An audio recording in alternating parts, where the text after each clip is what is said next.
हमारे चैनल को सब्सक्राइब करके बेल आइकन दबाएं, लाइक और शेयर करना ना भूलें। आज हम बना रहे हैं पर्पल पत्ता गोभी का पराठा। तो यहाँ पर आधी पर्पल पत्ता गोभी, जो कि तकरीबन 200 ग्राम के करीब होगी, उसको मैंने चॉपर में चॉप कर दिया है। स्वाद अनुसार नमक, इनफैक्ट 1/3 चम्मच हल्दी, आधा चम्मच कश्मीरी लाल मिर्च, आधा चम्मच सूखा धनिया पाउडर, 1/4 चम्मच गरम मसाला, आधा चम्मच अमचूर, 1 चम्मच तिल, और इसके अंदर मैंने 2 हरी मिर्च साथ में ही चॉप कर दी थी। आप चाहें तो हरी मिर्च की पेस्ट भी डाल सकते हैं। तो इन सबको मिक्स करके फिर इसमें आटा माड़ेंगे। हमें पानी डालने की ज़रूरत नहीं है, हम खाली ऐसे ही आटा माड़ेंगे, जो कि बहुत हो जाएगा 2 जनों के लिए। तो पहले आटा माड़ लेते हैं।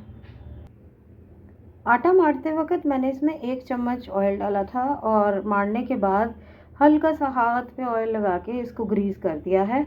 और अब हम पराठे बनाने शुरू करते हैं। पहले इसको इक्वल पोर्शंस में डिवाइड कर लेते हैं। अच्छा, मैंने पानी एक बूंद भी नहीं डाला। 1/4 कप मैंने ज्वार का आटा डाला है और आधा कप मैंने नॉर्मल आटा डाला है, यानी कि टोटल 3/4 कप आटा डाला है इसमें। और बाकी ये पर्पल पत्ता गोभी है। देखिए इसका कलर भी कितना सुंदर लग रहा है। तो अब हम इसको बनाना शुरू करते हैं। पहले इक्वल पोर्शंस में डिवाइड करके तवा रख देते हैं। इसकी देखिए 6 इक्वल लोइयाँ बन गई हैं। सूखा आटा ले लिया मैंने और हम घी में इसे बनाएंगे। तो पहले एक को बेल लेते हैं और फिर इसको तवे पर घी में बनाएंगे। देखिए एक पराठे को हमने बेल लिया है, बस ये इतनी छोटी छोटी ही बनती हैं। और अब इसको हम तवे पर डाल देंगे। थोड़ा सा साइड से, अगर आप बहुत अच्छे से दिखाना चाहें तो आप किसी चीज़ से कट कर सकते हैं। थोड़ा सा साइड से ये ऐसे ही बनेगा टूटा टूटा सा, क्योंकि इसमें ज्वार का आटा भी मिक्स है। इसे हमने तवे पर डाल दिया है और ये एक और भी बेल कर रखा है। तो ज्वार के आटे की वजह से ये थोड़ा वाइट वाइट सा लग रहा है। इसको अच्छे से हम गोल्डन ब्राउन करेंगे दोनों तरफ से। तो थोड़ा थोड़ा सा दोनों तरफ से पकाकर फिर घी लगाएंगे। देखिए इसके एक साइड में अब हम लगा रहे हैं घी।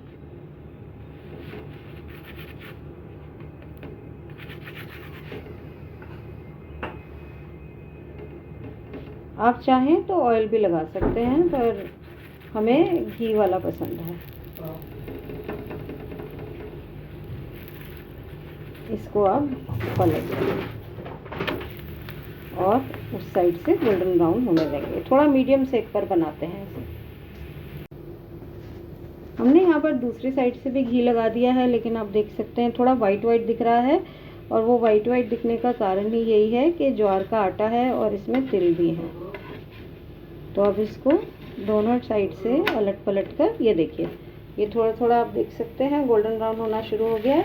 ऐसे ही अलट पलट के दोनों तरफ से गोल्डन ब्राउन करेंगे, फिर सारे पराठे बनाकर आपको दिखाएंगे। हमने देखिए 2 पराठे कर लिए रेडी, पर हमने दही के साथ इसको परोसा है। आप चाहें तो हरी चटनी, सॉस या फिर अचार, किसी भी चीज़ के साथ इसको परोस सकते हैं। बहुत टेस्टी लगते हैं। तो बनाएं, खाएं, हमें बताएं आपको इसका फ्लेवर कैसा लगा। हम आपके कमेंट्स का इंतज़ार करेंगे। सब्सक्राइब नहीं किया चैनल तो सब्सक्राइब करके बगल वाली घंटी ज़रूर दबा दीजिएगा और थम्स अप भी दीजिए। So thank you so much for watching. Take care, bye bye.